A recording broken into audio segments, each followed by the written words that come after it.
The reason those questions are being proposed is twofold. The first is because this government and this premier thrive on division and hatred and anger. And they're looking for a scapegoat. They want to blame immigrants, they want to blame newcomers for all the failures of their own horribly incompetent government. Naheed Nenshi, I heard your speech at your picnic in the Northeast and your criticism that 5 of the referendum questions simply create division, hate, and anger. Yet you know exactly what those questions are asking and why they're being asked. And instead of debating the policy, you've chosen to frame them as racism, which actually makes you the one creating the division, hate, and anger. None of these questions ask Albertans to vote with a privilege card or a race card, but they do ask whether Alberta should have more say over immigration policy and whether the rules around taxpayer-funded services should be fair and sustainable. They're policy questions, not race questions. Every person who moves to Alberta, whether from Ontario, India, BC, Nigeria, or Newfoundland, contributes to our province. And they also create demand for housing, schools, hospitals, and other public services. That's not criticism, it's math. The real question is whether our infrastructure and tax base are growing at the same pace. No matter how you vote, I think every Albertan knows the answer. It's no. And I don't know how many times I've heard the rebuttal, well, she asked for them. Yeah, she did. But I'm pretty sure the ask was for the people Alberta actually needs to help support and build this province.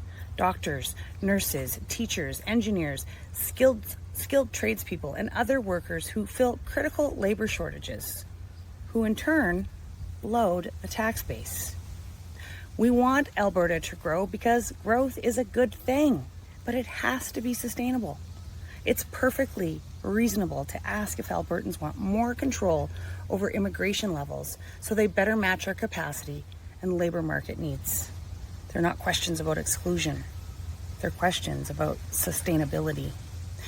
So Alberta is going to have a conversation about this, but I won't sit back and listen to anyone suggest it's meant to create division, hate, or anger, because it's not. Asking whether people here on temporary work permits should pay a modest copay toward public services for a limited time is not some radical idea. Albertans paid healthcare premiums ourselves until 2009, and other provinces still charge premiums or fees based on residency or immigration status. The question isn't whether they're welcome, it's whether funding is keeping pace with population growth. Those are two very different conversations. We know that you support Alberta taxpayers covering the additional costs required to meet the demand. You said it yourself when you said you'll vote no on all of the 9 referendum questions. Well, I believe we have an obligation not only to welcome newcomers to Alberta, but to make sure they arrive in a province where they can find a place to live, a family doctor, and they send their kids to schools that have room for them. Because that benefits everyone, especially newcomers. Even if you don't vote correctly, I think we can all agree on one thing. The pressure felt on healthcare and education is real, and it's not unique to Alberta. The entire country is feeling the pressure. Well, we know who crumbled the cookie and how the milk was spilt.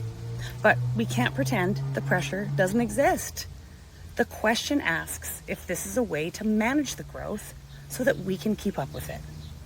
And the constitutional questions deserve the same thoughtful discussion. They're about whether Alberta should have a stronger voice within Confederation, whether all provinces should have greater autonomy over areas that belong to them, and whether electoral integrity matters to Albertans. Those questions are there because nothing changes if nothing changes. And reasonable people can agree to disagree and debate those questions.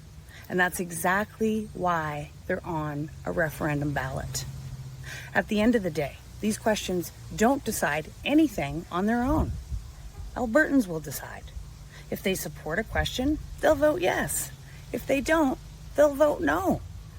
Premier Smith is trusting Albertans to decide for ourselves instead of deciding for us.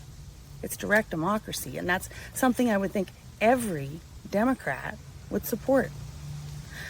But per usual, Naheed Nenshi, you and your party are only criticizing the referendum and politically aggravating it, which in turn creates the division, hate, and anger. I get it. That's your job as the opposition, to be critical. But I would also think it's your job to offer alternative solutions. If you believe these questions are the wrong approach, then you should tell Albertans what a better approach is. How would you strengthen our healthcare and education systems? How would you fund those changes and improve affordability? How would you protect provincial jurisdiction or electoral integrity, or would you even?